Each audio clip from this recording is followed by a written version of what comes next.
Jack, Rose, Kare mu bwato bwa Titanic. Inkuru y'urukundo yabereye mu bwato bwa Titanic. Titanic ni bumwe mu bwato bukomeye bwabayeho mu mateka y'isi. Bwubatswe mu 1912, bwari bwitezwe nk'ubwato bunini kandi bukomeye ku isi. Bwari bukozwe mu buryo bugezweho kandi bufite icyizere ko butazashobora kurohama. Nyamara ku rugendo rwabwo rwa mbere rwavuye mu Bwongereza rwerekeza muri Amerika, byarangiye buhuye n'urubura rukomeye mu nyanja ya Atlantique maze burarohama. Mu bwato bwa Titanic harimo abantu b'ingeri zitandukanye. Harimo abakire bari baje gutembera, harimo n'abakene kandi bageragezaga kwigobotora ubukene bagiye gushakishiriza amaramuko muri Amerika. Muri abo harimo Rose, umukobwa w'umuryango ukize ariko udafite ibyishimo kubera ubuzima yategetswe kubamo n'umusore witwa Kare, fiancé we mwibone. Hanyuma haza umusore Jack, umusore utagira ubutunzi ariko w'ibitekerezo bitangaje. Jack yabonye Rose ari ku rubaraza rw'ubwato, maze Rose akimubona, Rose aramubwira ati, ndashaka guhagarika byose, ubu buzima ntibufite agaciro. Maze Jack aramusubiza ati, oya, reka nkubwire inkuru nziza, uri umuntu w'agaciro kandi isi ifite byinshi byo kuguha, ntuzarekure. Jack yahise atangira kuba icyizere kuri Rose. Aha niho urukundo rwabo rwatangiye. Jack yagaragaje ko urukundo rutarimo ubutunzi rushobora gutuma umuntu abona ibyishimo nyakuri, kandi koko mu by'ukuri babonye ibyishimo byinshi.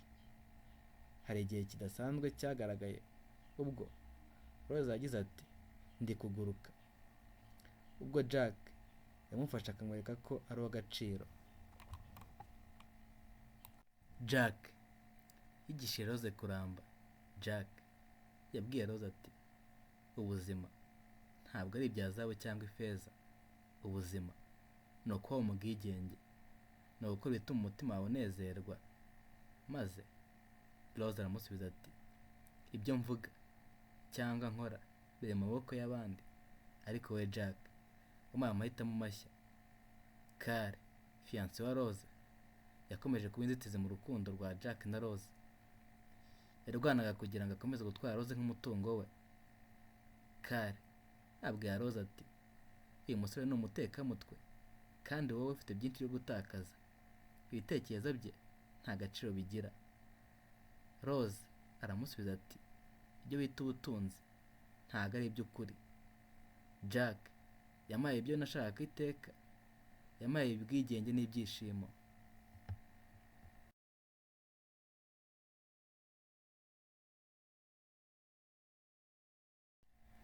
Mu ijoro ryo kuwa 14 Mata 1912, Titanic yahuye n'urubura maze ubwato burarohama.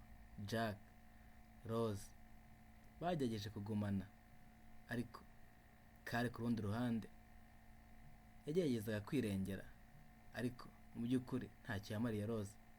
Jack yashishikariza Rose gukomeza kurwana no kurokoka. Jack yabwiye Rose ati, ntuzarekure, uri umunyembaraga kandi ndashaka kurokoka, ukaba ugomba kuba we. Rose aramusubiza ati, sinzi niba nshobora kubigeraho, ariko ntabwo nzagucika.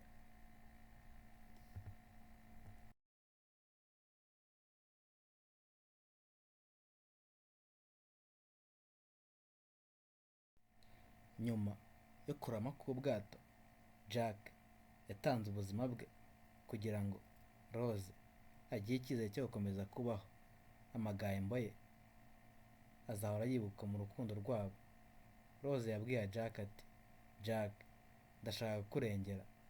Jack aramusubiza ati, oya Rose, komeza kubaho, gira icyizere, ubuzima bwawe bufite byinshi byiza bigitegereje imbere. Jack byarangiye yitangiye Rose, maze Jack ahasiga ubuzima. Rose yibuka Jack nk'urukundo rwe rutazibagirana. Mu myaka yakurikiyeho yabaye ko Jack yamusabye kuba mu bwigenge, kuba mu byishimo no gukoresha buri segonda mu buzima. Jack yaritahiye Rose maze we ararokoka. Rose mu buzima bwakurikiyeho yagize ati, nibutse ko ibyishimo ari ibintu twubaka ubwacu, ntabwo tubihabwa. Jack yambereye urumuri mu mwijima. Iyi niyo nkuru y'urukundo rwa Jack na Rose rutazigera ruzima mu mitima y'ababyeyi Titanic. Niba wishimiye iyi nkuru, siga igitekerezo